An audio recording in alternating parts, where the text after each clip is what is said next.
Welcome to 6 Grist and Grind, a Kingsport brewhouse specializing in both beer and coffee, located in downtown Kingsport near the Town Park Lofts apartment complex on the corner of West Sullivan and Clinchfield. We caught up with the owners, Corey and Scott Anderson, to hear their story and learn more about their business. Are we supposed to give all the detail of that? No, just a general, We have to admit we're from California? if you don't want to, you don't have to. I can fake an accent real quick. So, you moved here from? The West. Once upon a time. Yeah, once upon a time. We had a brewery open for about 5 years in California. It was in the Sacramento area. It was called Thin Line, and it was doing very well. We were growing, but once I had retired from my career, it got to the point where we decided we wanted to move out of the state, probably for obvious reasons. This ended up on our list of places to see, and we fell in love with everything about it, the beauty of it, the people here. The people in this town are amazing. And then once we got here and settled in, we decided we missed the brewery and wanted to do it again. It's a very long list of different things. Okay. It's the first perfect number in math. It's represented in nature naturally, like a honeycomb has 6 sides. Right. And again, perfect, always. Spirituality represents love and empathy, honor, protection, and I can't remember the rest off the top of my head. I have a long list. Reason? It's forgot your 6 as well. So we had used 6 like that years ago. We had trademarked it. So that is supporting military and first responders. Military term of got your 6 just means we have your back, we support you. I'm just the wife. Oh, I've been on a ride with him, but he wouldn't let me help. She kept wanting to grab the gun, and I'm like, no. It's too scary for me. No, I've been on ride-alongs. I could never do it. I have 30 years with the Sheriff's Department in Sacramento and had a small collection of patches myself, probably half of one of those boards full. When we opened up the brewery, we decided on Thin Line as the name because we wanted to support all first responders. And I thought it would be perfect to hang the patches, so we did. She put them in a frame like what you see back there. And almost immediately, people start coming in going, hey, I've got a patch, will you hang it up? And we said, of course we will. Within, 2 years maybe, it grew to the size that you see back there now. We did the same thing with challenge coins. We haven't got those hung up yet, but we're going to get them up soon. And so, are you still taking patches here? Yeah, we've had some local people bring some in. Oh, good. So once we can fill an entire board, Right. we'll put it up there. But we got a good handful already from here. Oh, really good. Yeah. So, who's the artist? I don't know about artists. Well, so talk about the art. Specifically, obviously the wall, but I think the real art is the signs. Signboards. I like to joke that's my almost college degree. Okay. So I went a million years ago to college for graphic design and studio art. Okay. It's always been my thing. I took art in high school and just an escape. So I went to school when it was not computers, everything was by hand. Life took me in different paths and I didn't finish, but I paid for the student loan, so it's my almost college degree. Okay. But it still is an escape, so I call that chalk pen therapy, and I do love to design the labels and the logos, and I do all the different shirts. I'll change every single time. We don't repeat shirts and glasses and different stuff, so it's kind of like with paint parties, just an escape. I love to paint and do that stuff. But if I did it all the time, I don't think I'd like it. Oh, so many plans. We all, all of our crew here, it's like they're starting to be comfortable with giving us ideas and wanting to do things. There's so much we want to do, but having done this again for well, being open for 5 years, but we've been about 7 in the industry now because it's like you're working without being open. We had kind of fallen into a rhythm. Craft breweries, they're just known for not just having beer. I mean, it's like a whole community and it's a whole culture. And so events are very common. And so we try to limit them where we came from before just because it's just so much. But we play our own music bingo, meaning that we write our own. We don't have a company, so it changes. And we love music, both of us. So being able to build a playlist that people get super crazy over, and trivia, you know, we went and kind of played trivia a couple times and went, takes too long or it's just kind of dry and boring. So he's like, I could do it. And we add in, it's like multimedia trivia. So it's more broad so everybody can play. It's more fun and silly. And we do add music and, you know, different pop culture and stuff into it. Again, paint parties, we want to do something like not just have the same things all the time. Even though we do play those things weekly, we're going to throw in some cornhole tournaments when it's warmer. We have a good amount of patio space, so I feel like we can set that up somewhere. Just themed parties for no good reason, just because it's fun. Yeah. Everybody asks about live music. We love live music. I think it's amazing how much live music is out here. But at the same time, I feel like it's everywhere, and it kind of takes the magic away. Right. So if you have it every single week or multiple times a week, to me, it's not as great as if you had it once in a while for something important. So I'm working on a million things, but the February calendar, now that we've kind of got a rhythm and a flow, put in some more kind of like a dessert pairing, a Valentine's dinner. We have to call it the big game, but we're working on the big game watch party. Not allowed to say the other thing. And then outside stuff, you know, just different things. We've talked about some like acoustic music and stuff, but we'll get there when we get there. But like March, we're gonna, you know, St. Patrick's Day stuff and varied. So it's not. Right. And I love that. I mean, I love that we can walk around this summer downtown. Downtown is the place to be for sure. And we've been seeing all the growth and working with the development department and Visit Kingsport and Chamber and all this, and getting to know all the owners of businesses like ours downtown. It's so cool that we have walked from one place and heard live music, and you walk across the street and there's live music, and that's so cool. And on top of that, what the city does for, you know, closing down Broad and all the music, we love that. But I guess it's more like we know we're different, good or bad, love it or hate it, but we just kind of want to do our thing just slightly different. Just to bring some variety. And it's not like one is better than the other. It's just the more variety there is, the more fun it is. So yeah, where we came from, the city that we were in was a little bit higher population than this, but they had a ton of people that commuted the city for work. I'm talking like 100,000 people came to the city for work, more than the population of the residents there. And it was a lot of corporate and some industrial and not a lot of retail, and there's really no entertainment. There's some restaurants. There's way more here than there was there.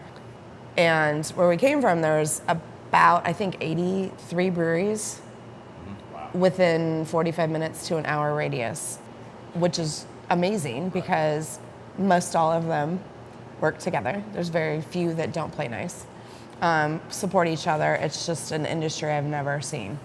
And you know, you collaborate, you do different things, you help each other if you're short on something, you have a question, different things like that.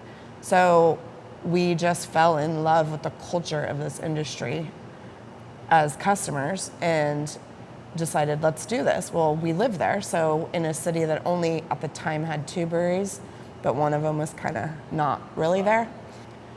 That built up to where when we left, there were 6 breweries, 2 distilleries, a meadery, which is honey wine, and then a hard kombucha brewery was opening as we were leaving. So we created our own little... That was all within walking distance. Pretty much all within walking distance. So just like downtown. we are kind of removed, even though we are considered downtown, but we're less than half a mile from Bays Mountain Brewing. Yeah. So it's not far. And we all worked together to give a name to our area with like businesses. So that's something that I'm trying to work on doing here and doing events together. We saw the growth and development in the city we came from. It's very similar to here. They were trying to revive it. You see downturns and cycles, and so it really gave a name to that city having these craft places there. And then you bring in some entertainment because you're doing bingo and different things, and it became a destination that way. And we've met the owners of the other places, and there's just so much we could do together. It's cool. And the development department is super excited that, I'm not by any means saying that we're important or know more, but because we've already experienced it, and the challenges and different things that we all did wrong, that we can kind of overcome. I'm hoping to pull that all together and get other businesses involved. I think it would be really fun. Okay, so let's talk about products. Corey, I want you to talk about Coffee, Lotus, Yeah. Energy. Yeah, that side of it. Okay. And Scott talk about that side. Okay. You know more about the science of the beer. Okay. Oh, we could try to trade if you want to trade. Yeah. Okay. I like coffee. I like beer. I like beer. I know I need it. Coffee. I came from coffee. So once upon a time when I was a stay-at-home mom and my big outing was to go to Starbucks, drive-through, got to know the manager as I drove through the drive-through on a daily basis, and she offered me a job. I had worked kind of coffee in college, and it wasn't nearly the same as, it was little tiny town stuff. And when I started working at Starbucks, I was only there a couple months, and I got promoted to a supervisor, and really fell in love with that culture of it. And supervisor for Starbucks for almost 6 years, different stores, and just love coffee in general, and more making it than drinking it. Left Starbucks for a different job that was not for me, and then worked for another little small town coffee shop, and then went to a company called Pete's Coffee and Tea, way more corporate. So Starbucks, I learned all the front side of the coffee, management, people, that type of thing. The back, Pete's, I learned all the back of the house admin type stuff, and two totally different cultures. But eventually started my own little coffee trailer, coffee catering business, and then that's when we were together. So he would come help me with that, and he loved drinking coffee, but he got really interested in steaming milk, and there is art to that as well. So he had fun doing that, and it was completely different from his other job. People are super excited to have their coffee, and they weren't super excited to see him when he was working in law enforcement. So it was just a good escape for him, and he joked that he always wanted to be a barista when he retired. And I was trying to do the catering thing while we were getting our last brewery open, and I just didn't have time to deal with everything all together. And my other one, it was just me, and it wasn't like a full-time major gig. So when we took this space, we went, that's a lot of room. This is a pretty big space, and it's not inexpensive to rent here. And we went, if we lived here, what would we want here? So we kind of talked about it back and forth, because we did want to just be beer focused. And we went, you know what? We need to bring in food so we don't have to rely on food trucks. They're great, but they're not consistent. And it's just one more thing to have to deal with. And then I said, let's just do coffee too and be open all day. So in that process of finding a roaster, I found an energy drink. Those are pretty popular with chains. But they usually use like Red Bull. Has a bunch of junk in it. It's not good for you. I'm an energy drink lover. So this is all natural stuff. It's green caffeine. It's got antioxidants and vitamins and all this good stuff for you. No crash, no jitter, and it is so good. It's addicting. I played with a bunch of them before I committed to it, and we're trying to get that word out because people they don't really know what it is. Right. So we added in coffee on one side and the food, which has been a lot because we've never run a restaurant, but we're turning into simple bites to now being a full-blown little restaurant. And so that's another hurdle that we're trying to figure out. But it's a growing pain. It's a learning process. So trying to find the best flow for that and cost control. And again, we get super excited because we have all these ideas, and he's like, slow down, like quit adding to the menu. Like, let's get like smooth running first. And it's still simple food. But I feel like we're still bringing something a little different than what you find out there. And it works great for us. So it does help with our expenses. And it's great to have customers that will come in the morning for coffee or an energy drink and, you know, a pastry or a breakfast sandwich. And then they come back at night for a beer and some nachos. Yeah, out there, when we had our other brewery, we tried to really brew to the masses. So we kept a variety. We would always have a sour, a light beer, a malty beer, a hoppy beer. Those beers would always change. We would very rarely do the same beer over and over again. There was a couple that I would kind of call our staple that people were always asking for. So we would make sure that we tried to keep it on tap as much as we could. But we only had 8 taps out there. So we come out here and both had decided that when we do it this time, we want to do it right. We want to go in big. So we did 16 taps. A little more difficult to keep up with, but by the same token, it also puts less pressure on each individual tap. So we can keep the variety, and we brought that variety with us. I think we brought some recipes that you don't see a whole lot of out here. Not a whole lot of people do sours, so those have been very popular.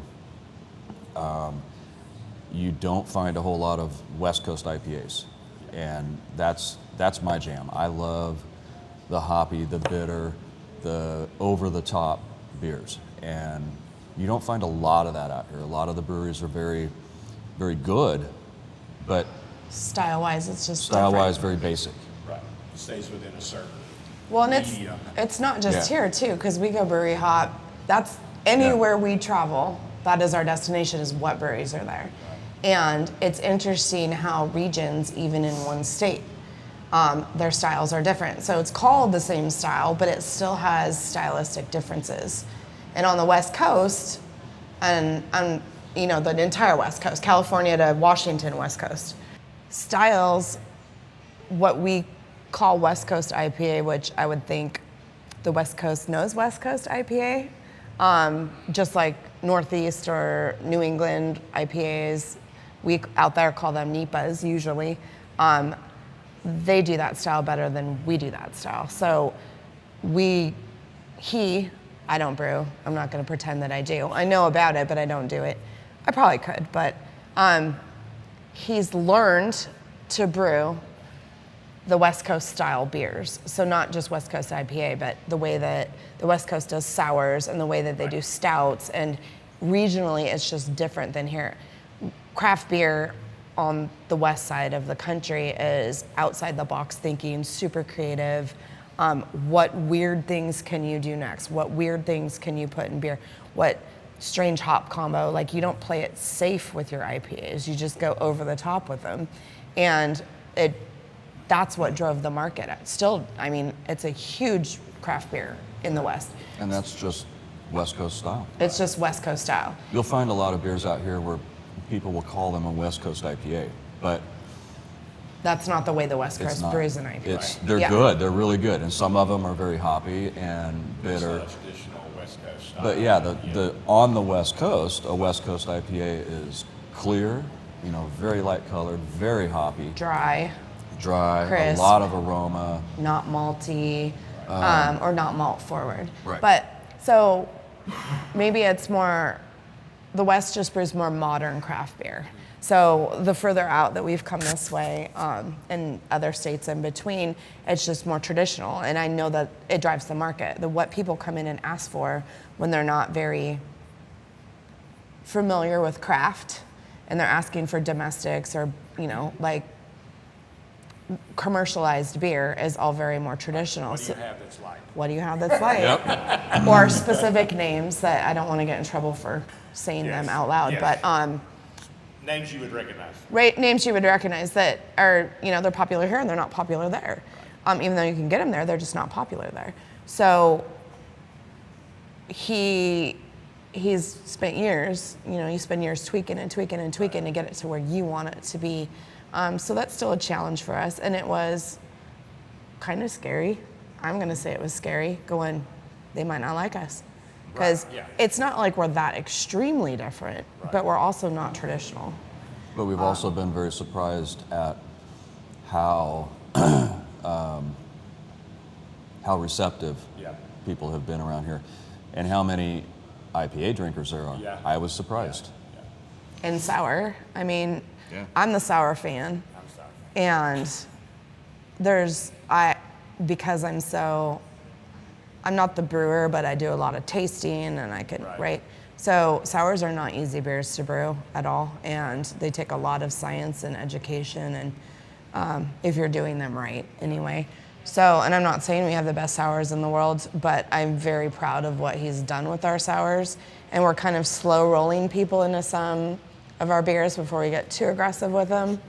But I'm glad that we have had such good feedback that we're not as scared to just go craft crazy with it.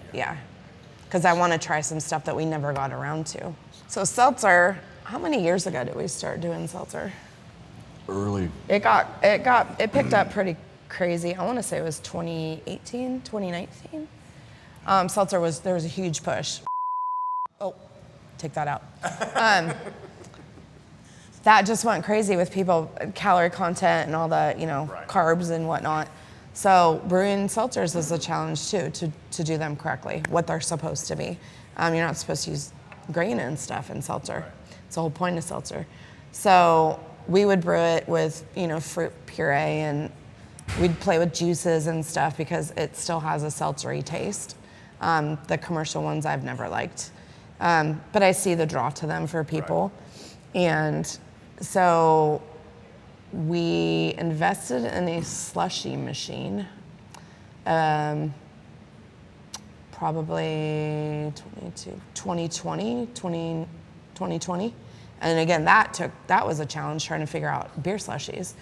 But I'm like, hey, if we brew a really high seltzer with nothing in it, no flavor, we can add mixer to it. And now we're making lava flows and stuff with seltzer, hard lemonade. So having that seltzer with no flavor made it perfect to go, okay, well, if we serve it with no flavor, they can choose how sweet they want it. They can be creative. They can add a splash of lemonade. So we just started brewing it. It's a coffee mentality almost when you think about it. And I didn't think about it that way, but that is absolutely true. There's a lot of crossover with coffee and beer. The way things are grown, coffee beans and coffee cherries and hops and temperature and water condition and water. Goes into how it comes out. Right.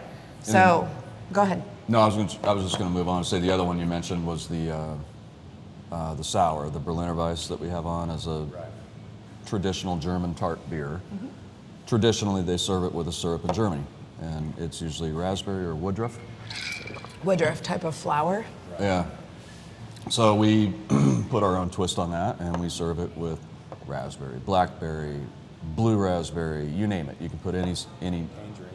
Yeah, you can put any syrup in it and make it pretty much what you want. And again, like she said, you can put as little or as much. So if you like the sweeter ones, put more syrup. If you don't, you like them tart, just a light flavor, or by itself. But we've found that a lot of the wine drinkers that come in, usually with their spouse, the one will like beer, the other one doesn't like beer, and I converted another one just last night. Oh, I don't like beer. I don't like beer. Well, how about this? I'm not going to like that. No. Well, try it. Right. Oh, huh. Well, that's not too bad. Okay. Yeah, I'll have one of those. Right. So. And that one even has almost it's not winey, but it kind of has, it reminds you of like a wine quality or a cider quality. And usually people that don't like beer, it's the hops they don't like. Because when you take the hops out, it's nothing like beer. Right. So you got just a malty. As someone asked in my house, is it too beery? Yeah. Is it Well, very and beery that's where it with that comes. hop? Is the hops. Yeah, exactly. Yeah, and the sours, we don't add syrup to the sours. We do fruit puree. Right. Those are like heavily fruited in different steps. But you could even, if it's not sweet enough, the two that we have on right now, call them a candy sour. That started with red licorice, melting that down and putting it into the beer and turned into gummies, like peach gummy rings and apple gummy rings, and played with candy to put the flavor in there. And then the Vixen is sweet and sour, so I wanted a sweet up front to kind of offset that sour before, not everybody loves bitter and not everybody loves that get you sour. So we have some more aggressive sours, but it's kind of easing people into that way. I don't know, just that we just hope that we're bringing another place to gather and have fun, and we like to think of our customers like our family.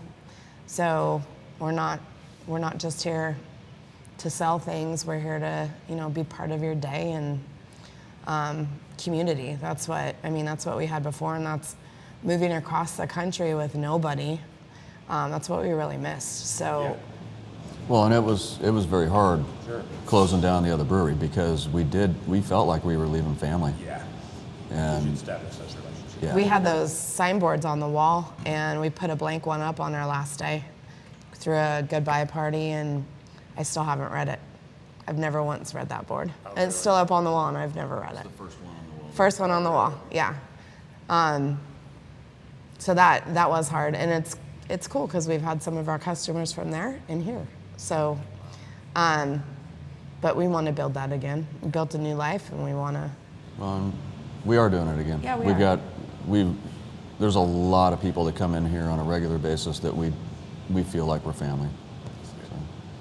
Wait until I start crying with the customers. Don't be crying. I do that all the time. Yeah.